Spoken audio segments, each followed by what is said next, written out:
Erev Torah. I want to tell you a little bit about Birkat Hacohanim, some interesting things and important things. There is a way to receive the Birkat Hacohanim, the proper way, So let me explain to you what that means. When the Kohanim are blessing the Kahal, there are certain things that a person has to know, how to behave. So what is that?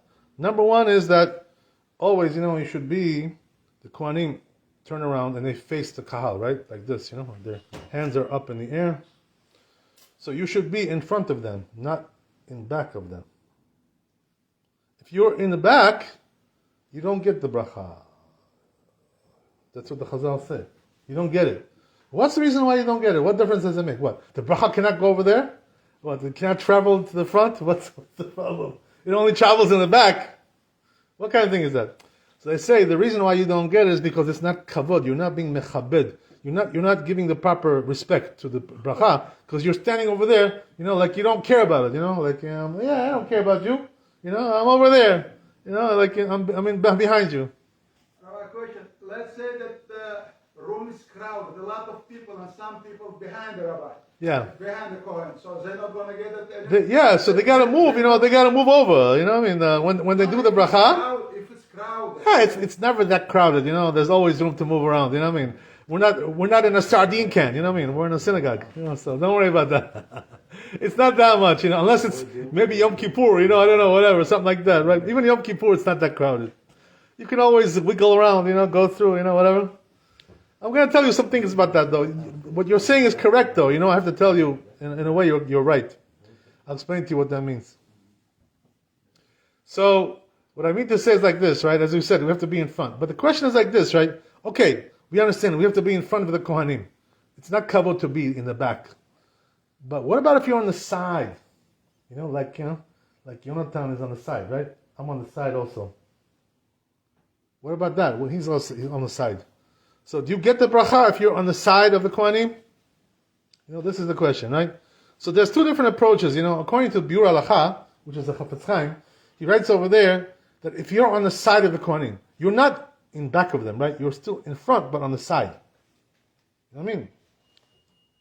So the rule is, it says Biur Halacha, face them, like go like this, face them and turn your face towards them.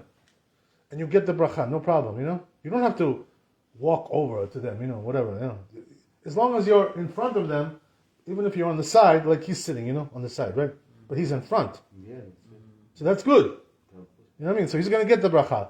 But you should try to face them, Don't turn around, and turn your back to them. That's not kavod also, to turn your back to the Kohanim. It's not kavod. You're turning your back to the Shekhinah, to the bracha that Kadosh Baruch was giving you. It's not mechubad. So you got to face them, And the rule is, that also another thing the Shulchan Aruch says is that you should always face the Kohanim when they're doing the bracha. Don't turn around from them, as we said. But also another thing, what you have to know is that don't look at their hands. Look down, like towards their feet more. Why shouldn't you look at their hands? What's the reason why? Because the Shekhinah is there. So in the Bet HaMikdash, there was a very strong Shekhinah over there, when they did the Birkat Hacohanim. It was very strong. Not like in the Shul. It's not so strong over here. But over there, it was really strong. So they say, the Chazal, if you would look at the hands of the Kohanim in the Bet HaMikdash, you lose your vision like this. You go, Lo Aleinu, you go blind. Because why? Anybody who looks at the Shekhinah, loses his vision. This is the rule, You're not allowed to stare at the Shekhinah. So this is the reason why the Kohanim, they cover their hands with a talit. This way you cannot see their hands, So this way it kind of solves the problem, you know what I mean? Yeah, you're safe, yeah. So it's a good thing, There are some, by the way, some Kohanim, Our friend over here, one of the Kohanim, he comes here once in a while. I don't see him every day. Maybe on Shabbat. He comes on Shabbat. The tall guy, Yeah. So what he does is, one time I saw him, his hands are not behind the talit, they're in front of the talit. So you can see his hands. So, when I saw that, I told him, I said, listen, try to move your hands inside the talit. Don't hold them outside. But the truth is, that there is also an opinion like that, that the hands should be outside the talit. There is an opinion like this in the poskim. Why is that? Why would you have a thing like that? So they say, the reason is because we don't want the Kohen to see his hands. We don't want, and that's why he puts it in front of the talit. You understand? Because if he also sees his hands, it's also a problem for him. He's also going to lose his vision like that if he was in a Bet HaMikdash. You understand? So there is an opinion like that. But most people, what they do is they put the hands behind the talit. So this way the kahal, the jamaat, is not going to see the hands. But the truth is, that as we said, right, in the Bet Knesset, in the shul, we don't really have this problem. Why? Because the Shekhinah is not there, like this, like in the Bet HaMikdash. We don't have this problem. But it says in Zohar Kadosh something interesting, You know what it says? That even though the Shekhinah is not there in the shul, but since it's the place of the Shekhinah, it's not proper to look at it. You hear this, Sarah? It's interesting. It's a place of the Shekhinah. So it's also not proper, to look at that. So that's also another reason why you shouldn't look at it, according to the Zohar Kadosh.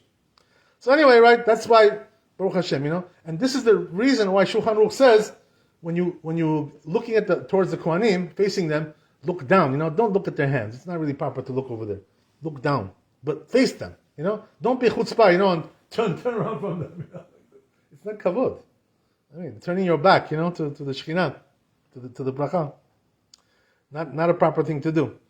Okay, so you get the idea, right? So that's one thing, So that's why I always tell people, when I see, there are, over here in the Keilot, there are some people, what they do, right? They get around like this, together with the whole family, the whole mishpacha, They go like this, And the problem is, when they do this, some of them are facing away from the Kohen, They're turning their back to the Kohen. So I always tell them, don't do this. What do you need to? What is this? A football game? You're doing a huddle. Like this. Everybody, Well, you don't need all this fancy stuff. 6-7 sound. What you should do? Right. You don't need to do nothing. Just everybody should stand, and face the Kohen. That's it. You don't have to do these huddles. It's not a football. Football game with a quarterback. And the linebackers. They have deal, right? Well, what do you need this for? But there's no purpose in this. Yeah, why? Because our grandparents was doing though. Yeah, he's right what he's saying. It's a minhag, So I'll explain to you what happened over there with this minhag, The original minhag was like this, that they used to put their hands on the children, the younger kids. You know why they did this? What's the reason why? Because they shouldn't misbehave and run around, during the Birkat Hacohanim. It's not kavod, running, screaming. So they put their hands to control them, you understand? To control them, they shouldn't jump around, run around. Not kavod. But the thing is, only two people. But the thing is, that once the children have grown up already, you understand? They don't need this anymore. What he's a child? What is he going to do? Run around? He's not a child. You know what I mean? Like, he's what? He's not a child. He's not going to run around. So his father doesn't have to put his hands on him. You know what I mean? You don't need that. That's why Maran, Rabbi Ovadia, we always, checked into this. We looked into it. He never put his hands on his sons, during the Birkat Hacohanim. Never did this. Why? Because the sons are grown up. They're not children. What are they going to do? They're going to run around? What are they going to do? They're going to scream and yell? You don't need this. So you don't need. You understand? So what happened was that as time went along, let me explain to you what happened here. As time went along, the minhag got corrupted. You understand? In other words, the original idea was to control the children. You understand? They shouldn't misbehave. And then people started to think, oh yeah, even if I'm grown up, I have to go, with my father, and with the rabbi, and stand together like this, everybody together. They think that the bracha is coming from the rabbi. They think the bracha is coming from their father. No, it's not coming from the Kohen. What does it have to do with your father? What does it have to do with the rabbi? It has nothing to do with him. You understand? So what do you have to stand with him for? You don't need this. You understand? The only one who needs this is, as we said, the little children, right? We should control them, Rabbi, They shouldn't make a balagan. The Kohens don't know you personally. How can they give you a blessing? Because they're blessing everybody, their mind is on everybody, you understand? Everyone has their own... Because they're commanded, they don't have to mention everybody's name, right? Yonatan, Michael, right? They don't have to mention your name. Everybody who's there gets the bracha, that's the way it is. By the way, the interesting thing is, since you mentioned this, let me tell you something interesting. It says in the Gemara, what about the people who are not in shul, right? Let's say they're working, you know what I mean? They got a job. So they cannot come to shul at that time. Do they get the bracha? That's the question, right? So says the Gemara, they do. They get it. How is it that they get the bracha? Because they're not able to come to the shul, So Hashem gives them the bracha also, So anybody who cannot come, he's working, anus, rachamanapatra, he's not able to come. So they also get the bracha. The ones who are working, the ones who are working in the store, right, in the office, right? Somebody who's working, in the bagel shop making bagels in the morning. You know what I mean? He's making bagels 5 o'clock in the morning. You understand? He's also getting the bracha. Because he has to be there. If he doesn't make the bagels, who's gonna make the bagels? Nobody. They have to do it early in the morning. The bagels. That's the way it is. So the Gemara says they all get the bracha. Anybody who cannot come gets the bracha. So what do you see from there? That let's say a person, right, like you mentioned. I'm gonna now get back to your thing. What about, let's say, right, he's doing amidah, so he cannot move, right? And let's say he's in the front. He cannot move now, right? So they're starting Birkat Hacohanim, right? Yivarechecha, right? Adonai ve'ishmerecha. He cannot move back. So what is he going to do? So according to what we said, right, he gets the bracha too. Why? Because he's not able to move. Since he's not able to move, so he gets the bracha. Just like the person who's out working somewhere in the bagel store. Same thing, right? It's all the same. Since he cannot do it, there's no problem, so he gets the bracha. So the only one who doesn't get the bracha is the one who, can move, but he doesn't want to, he's chatzuf, he's disrespectful, chutzpah. So if now I'm coming when they're doing the chazara, yeah. and I know that I'm going to do 18 when they're going to have Birkat Hacohanim. So should I come and do the 18 in face of them, or can I do it? The truth is, technically speaking, you don't need to do that. You know why that is? Because first of all, there's a mitzvah to be in your place, makom kavua. Yes. So if your makom kavua is there, it's there. That's number one. And also there's another reason why. You know what the other reason is? Because that whole mitzvah only starts when the Birkat Hacohanim starts. You know what I mean? Before that, the mitzvah is not there to stand, like this. I'm going to be there. Right, but that's in the future. Right now, you're not chayav. You understand? The chovah comes after, when the bracha starts. You understand? So since you're not really chayav, so you're not really, right, so you want to pray in your regular place. So you don't want to, right? You don't want to change your place just because of this, No, but should I tilt myself to be in front of them with my face in front No, of them? you do the regular thing, because at that time, when you start your amidah, you're not chayav to do anything for them, That starts later, the mitzvah. This is the reason why, So, therefore, Rabbi, this is the rule, So, according to now, let's get back to what you said, right? If it's really so crowded, Yom Kippur, Ne'ilah, right? The whole place is jam-packed. So if he cannot really move back there, he gets the bracha. Because he also cannot move. What can he do, right? If it's that crowded, usually this shul doesn't get that crowded, I never saw this shul was so crowded. I couldn't move, a little bit, 10 feet back, It was never that crowded over here. Huh? That's getting crowded. He may be right, I don't know, whatever it is, right? God bless, everybody. Kenny Frost, more people should come, why not, Kola Mosif Mosifim Lo. Why they should come more people, of course. But the point is, if it's really that crowded, you cannot move, you're right, then you're right. Usually it's not like that. That's what I'm trying to say, right?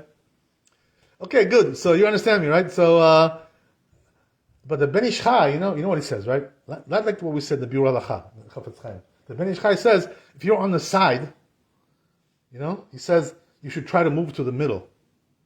But the truth is, what he says it's like kavod for the bracha, that you're moving to the middle like that.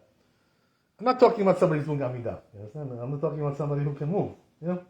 So what does that mean? But the truth is, that what's the halacha? Like the Biur Halacha or like the Ben Ish Chai? So the halacha is not like the Ben Ish Chai.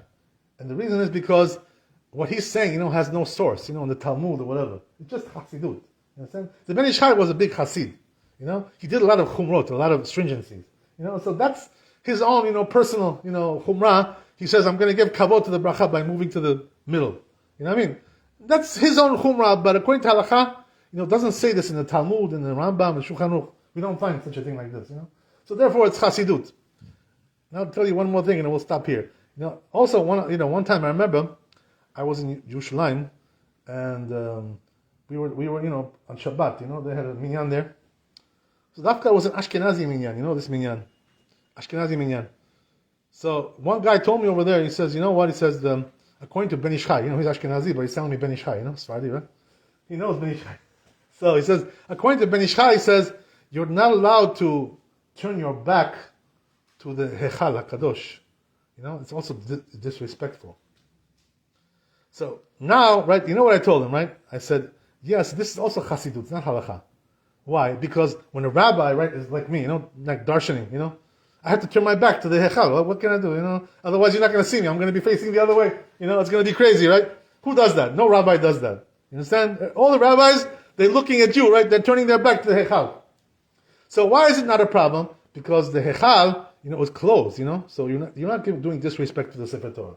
You understand? You're not allowed to turn your back to the Sefer Torah. But that's only when it's open, the hechal. But when it's closed, it's closed. It's in a different domain, different reshut.